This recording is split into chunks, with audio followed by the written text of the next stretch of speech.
है कि किसी धनराशि पर 8% की ब्याज की दर से 2 वर्ष के चक्रवृद्धि ब्याज तथा साधारण ब्याज का अंतर 768 रुपये। ठीक है, तो धनराशि होगी, ये हमें बताना है। ठीक है बच्चों, तो देखो इसके लिए एक शॉर्ट ट्रिक है, उसको मैं लिख देता हूं, उसी से आप इसको हल करना। जो इंग्लिश वाले बच्चे हैं वो जरा पढ़ दें, है ना।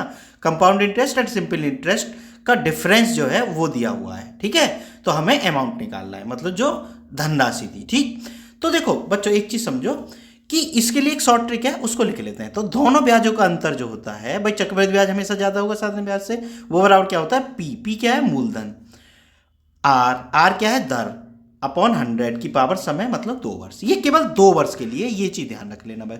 ऐसा मत करना कि भाई 3 वर्ष के लिए भी इसको लगा दो, केवल 2 वर्ष के लिए ये तरीका बना है। ठीक है, तो अंतर हमें कितना दिया है 768 इक्वल टू मूलधन कितना है आपका निकालना है, दर कितनी है आपकी 8% बटे 100, और उसकी पावर कितनी है समय 2 वर्ष। तो अब पी का मान निकाल लो, तो पी बराबर क्या हो गया भाई 100 इधर भाग में उधर जाके गुना में, और 8 इधर गुना में उधर जाके भाग में। ठीक है, तो ये 768 गुना 100 2 बार 100 क्यों लिखा, क्योंकि 2 घात है। ठीक है, ऐसे ही बटे 8 8 का भाग कर लो भाई, 8 नाम 72, 8 छिंग 48, 8 का फिर भाग कर लो, 12 बार गया।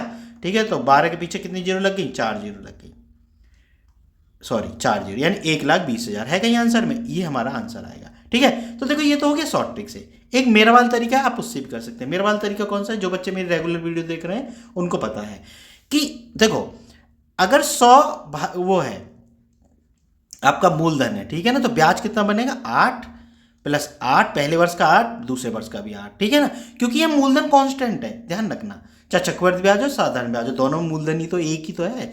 तो ये 8 और 8 बना साधारण ब्याज, प्लस चक्रवृद्धि ब्याज में क्या अंतर आता है 8 गुना 8 बटे 100, ब्याज के ऊपर ब्याज जो लगता है उसका अंतर आता है वैसे चक्रवृद्धि ब्याज में। ठीक है, तो ये तो मूल उसमें भी है साधारण ब्याज में भी और चक्रवृद्धि ब्याज में, तो इसको तो हटा दो भाई। इसमें से साधारण ब्याज में अगर घटाऊंगा तो दोनों घट जाएंगे ना, ये कट गए, बचा क्या, ये बचा 0.64। अब 0.64 तो हमारी तरफ से है। ठीक है, ये भाई 0.64 हमारी तरफ से है अंतर, और इसने क्या दिया है 768, दोनों को बराबर रख दो। ठीक है, दोनों को बराबर रख देते हैं 768। ठीक है बच्चों, तो एक बराबर क्या हो गया, एक का मान कितना आ गया 768 और भाग 0.64। अब 0.64 है तो ऐसा कर सकते हैं 768 1 2 और 64। समझ गए बात को भाई, दशमलव के लिए हटाने पे हमने 2 जीरो ऊपर लगा दी, भाग कर दो इसका, 8 8 64, देखो भाग जाएगा ये, है ना, 8 9 72, 8 6 48, 8 का फिर 12 बार, तो ये कितना आ गया 1200,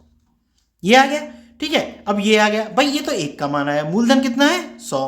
ठीक है ना, कोई भी चीज हमेशा 100 ही होती है। ठीक है, इसके पीछे 100 का मान कितना आएगा फिर 1 2, कितना आ गया 1,20,000 का, ये ऑप्शन में है, ये रहा, यही पहला आंसर हमारा आया था। ठीक है बच्चों, तो जो तरीका तुम्हें पसंद आए, ठीक है, अगर वीडियो पसंद आई हो तो चैनल को सब्सक्राइब जरूर कर लेना। मिलते हैं फिर नेक्स्ट वीडियो में।